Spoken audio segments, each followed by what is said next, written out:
Elizabeth Bathory, एक शाही परिवार की लड़की जो अपने विक्टिम के खून से नहाती थी।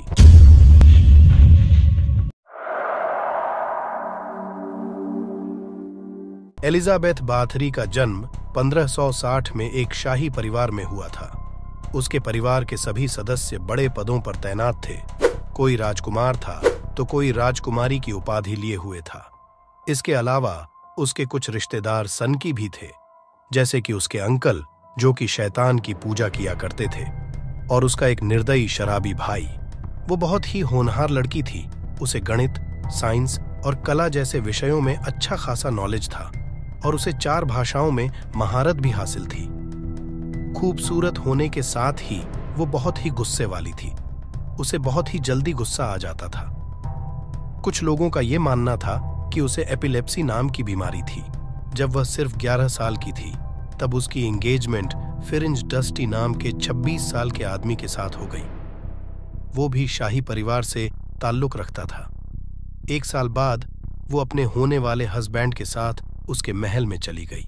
इस समय तक उसकी जिंदगी एकदम अच्छी चल रही थी, लेकिन जब वो 13 साल की हुई तो वो उसके ही एक नौकर से प्रेग्नेंट हो गई, जिसकी वजह से उसे बंदी बना लिया गया और दूर एक किले में रखा गया। उसी किले के अंदर उसने अपने बच्चे को जन्म दिया। जन्म के बाद बच्चे को उससे छीन लिया गया और देश से बाहर भेज दिया गया। 2 साल बाद उसने अपने फियांसे से शादी कर ली, जिसे ब्लैक नाइट के नाम से जाना जाता था। वो अपना ज्यादातर समय युद्ध में बिताया करता, जिसकी वजह से एलिजाबेथ अकेलापन महसूस करने लगी थी। इस अकेलेपन से बोर आकर उसने अपना समय ओझा और जादूगरों के साथ बिताना शुरू कर दिया। यही वो समय था जब उसने अपने हस्बैंड से लोगों को टॉर्चर करने के तरीके सीखने लगी, जैसे कि लोगों के नाखूनों के अंदर सुई घुसा देना, उन्हें बिना कपड़ों के बर्फ में छोड़ देना, उनके ऊपर ठंडा पानी डालना। ऐसा करके वो उन्हें मरते हुए देखती और हंसती।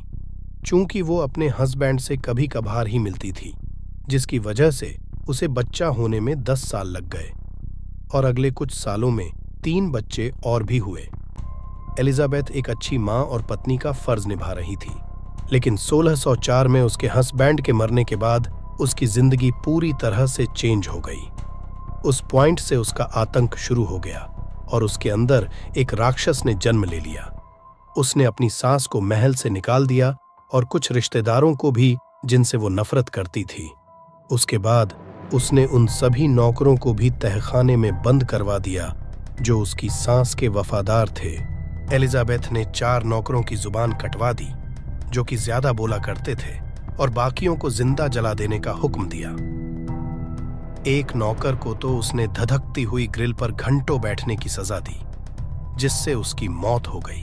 जब बाथरी 40 साल की हुई और उसकी खूबसूरती कम होने लगी तो उसने अपनी एक नौकरानी से उसका उपाय पूछा। नौकरानी ने खून और इंसानों की बलि को फिर से जवान होने का तरीका बताया। एक दिन उसकी एक नौकरानी उसका बाल बना रही थी। गलती से उसके हाथ से एलिजाबेथ का बाल खिंच गया। गुस्से में आकर उसने उसे तब तक मारा जब तक वो मर न गई। उसके खून की छींटें बाथरी के चेहरे पर भी पड़ गई थीं, जिसकी वजह से उसका चेहरा हल्का बदल गया था। उसके बाद से उसने ये मानना शुरू कर दिया कि जहां जहां पर खून के छींटें पड़ी थीं, वो ज्यादा खूबसूरत दिखने लगा है। उसने नौकरानी की नसें और गर्दन काटकर उसका खून बाथटब में भरने को कहा और उसी से नहाना शुरू कर दिया।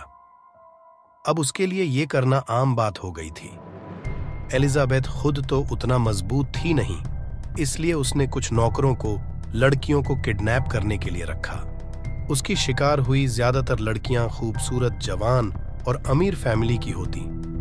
धीरे धीरे समय बीतता गया और उसकी तबीयत बिगड़ने लगी। उसकी देखभाल करने के लिए एक नौजवान लड़की को बुलाया गया, लेकिन एलिजाबेथ उसके ऊपर भी कूद पड़ी और उसके कंधों और स्तनों को नोच डाला, जिस वजह से उस बेचारी की भी जान चली गई। धीरे धीरे यह बात पूरे इलाके में फैलने लगी कि महल के अंदर कुछ गलत हो रहा है, लेकिन ये बात सिर्फ एक अफवाह बन के ही रह गई। एक समय ऐसा भी आया जब एलिजाबेथ के नौकर लाशों को अच्छी तरह छुपा नहीं रहे थे। वो आसपास के खेतों में लाशों को फेंक दिया करते। जब गांव के लोगों को दर्जनों लाशें मिलनी शुरू हुईं, तब जाके यह बात सबके सामने आई।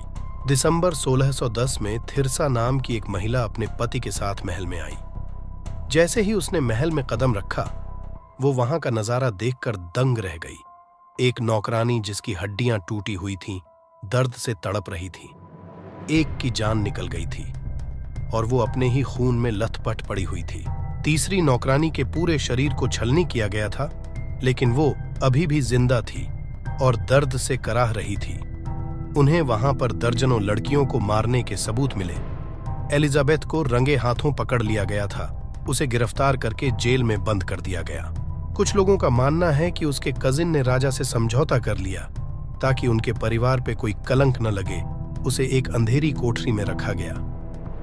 1614 में उसने अपना दम उसी काल कोठरी में तोड़ दिया। उसके मरने के बाद पूरे देश में किसी को भी उसकी बात करने की इजाजत नहीं थी। सालों तक उसके ट्रायल के डॉक्यूमेंट छिपाए गए। उसने 650 से ज्यादा लोगों की जान 10 सालों के अंदर ले ली थी और इस तरह उसका नाम भी पड़ गया द ब्लड काउंटेस। उम्मीद करता हूं आपको ये वीडियो अच्छी लगी होगी। ऐसी और भी कहानियां सुनने के लिए वीडियो को लाइक करें और चैनल को सब्सक्राइब कर लें। धन्यवाद।